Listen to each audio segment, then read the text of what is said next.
It's our job, our responsibility as the rep to make things happen, and sitting around waiting for the customer to do what we need them to do is not going to get you anywhere.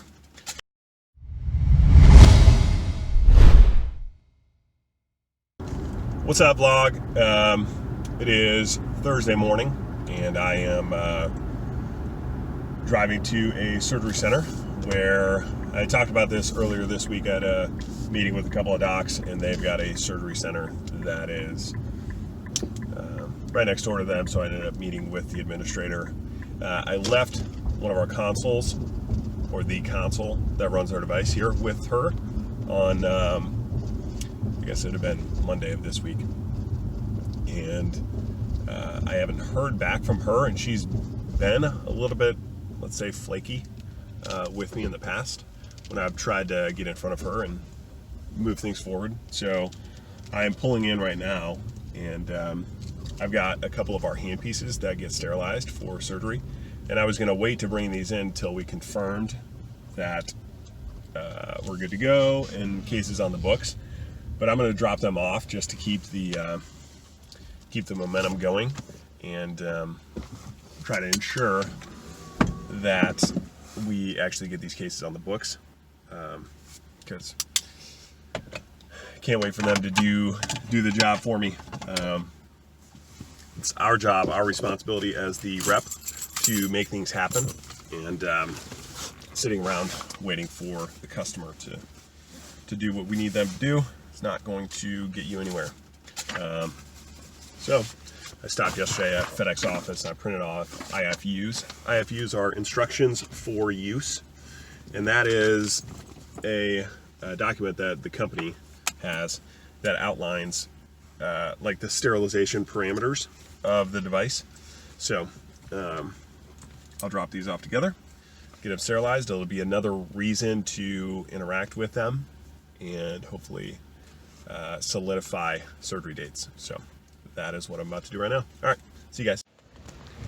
All right, so dropped off the hand pieces, and really I think younger reps, myself included, I've certainly ran into this and still do when I'm not on my game, is it's easy to get like 50% of the way there and then just leave it up to the customer, like, they'll take care of it, you know? Oh, shit. Drop my keys down in my seat. Awesome. I better get those. Hold on. All right, now we're back. Now that I got my keys. What was I saying? You get the ball to like the 50-yard line, and sometimes it's kind of like the customer tells you, like, yeah, we got it from here. You know, I drop off a console, and it's like, yeah, we got to get a biomed checked. Okay, cool. The doctors have literally talked to this facility and said, yes, we want to use this product. So like there's a sense of urgency, or it feels like there should be a sense of urgency, but the customer never feels that urgent about it, right? They don't want to change what they're using. So, you know, I show up here, the lady the administrator that I was hoping to interact with, she left like 15 minutes ago and is gone for the rest of the day. So the place that I left my console box on Monday of this week, which now it's Thursday, is still there, hasn't been touched. Like, it's supposed to be biomed checked. So that hasn't happened. So then I end up leaving the two hand pieces in the IFU with that console box. But at least by doing it, and by, you know, in a non aggressive or pushy way, it's, you know, like I left myself another reason to come call. Like the other day when I dropped off the console box, I had one hand piece here. Now I would have had to drop two hand pieces anyways, but like if I was, this would be a little bit different based on how far the account is from where you live, because you don't want to make a ton of trips. But as long as the place is relatively close, like I would have dropped the console even if I had both hand pieces here and just left the console, knowing that I'm probably going to have to come back again and drop off hand pieces again as a way to keep things pushed and moving forward and keep the momentum going, to make sure that, you know, I'm making sure there's a sense of urgency of hey, we got to get this done. Like, let's make this happen. Don't let this just fall by the wayside. So now I can message her and say, new equipment in-house, or dropped off new equipment, or, left new equipment, needs to be sterilized, something like that. And hopefully that'll, jog her memory potentially, but also remind her of, like, hey, make this happen.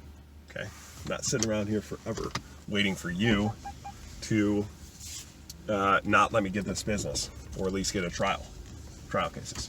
So it was that. And then the front desk lady who I interacted with, she remembered me from earlier this week, and they have reps coming in all the time. They have reps calling all the time. She was on the phone with another rep who she was transferring back to this lady's voicemail when I was standing there waiting to talk to her. So, like, if I'm here in person, like, oh, she's like, oh yeah, you stopped in on Monday this week and you left that console box. Yeah, just put those hand pieces back. Like, there's a certain level of trust and confidence, and like, she remembers me at this point. Like, that's good.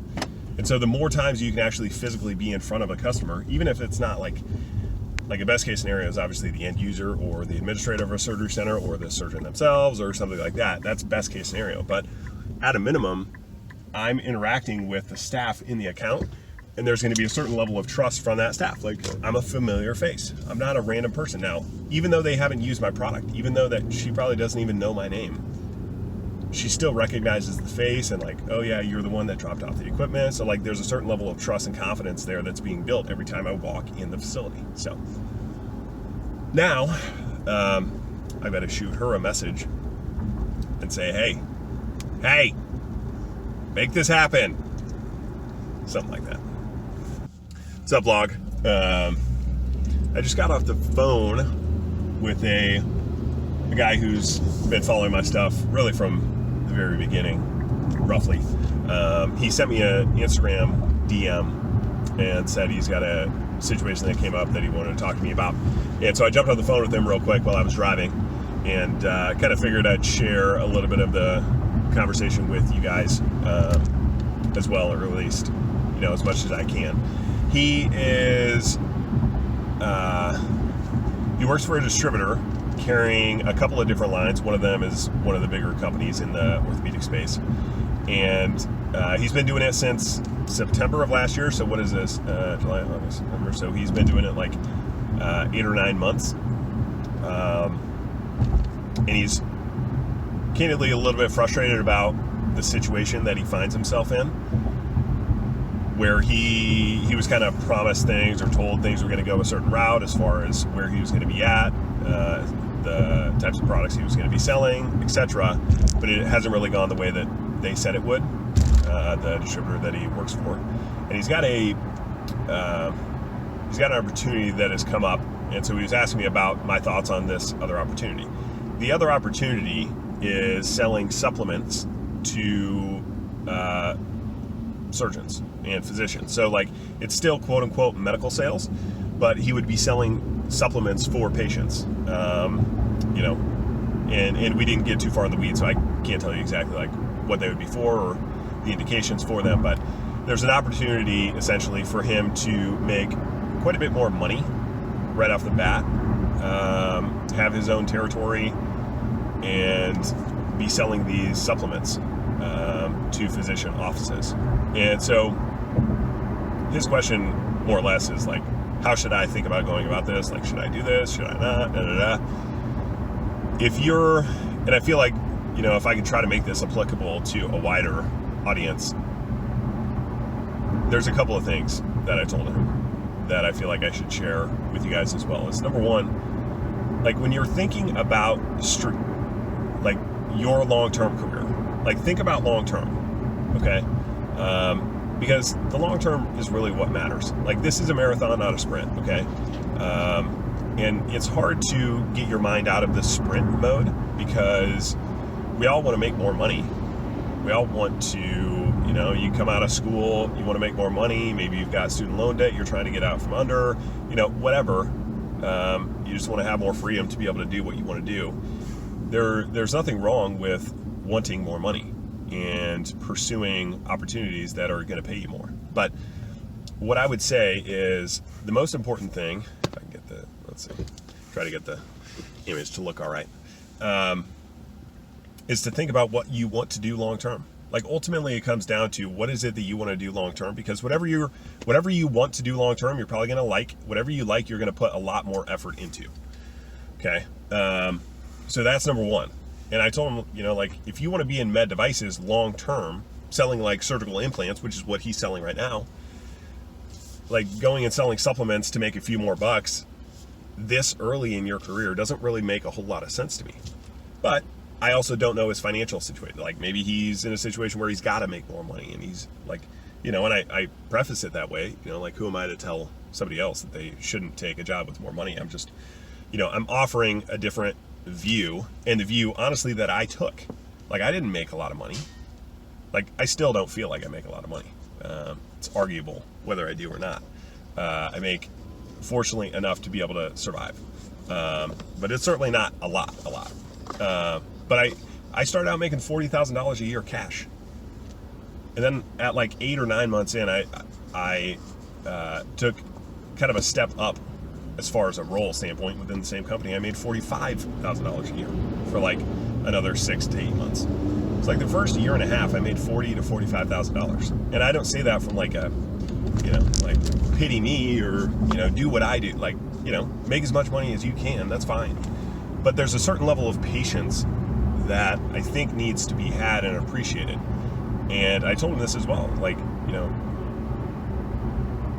patience is an underappreciated and undervalued, I guess, aspect of a lot of people these days, I think. And the reality is that your income growth in medical sales is not linear.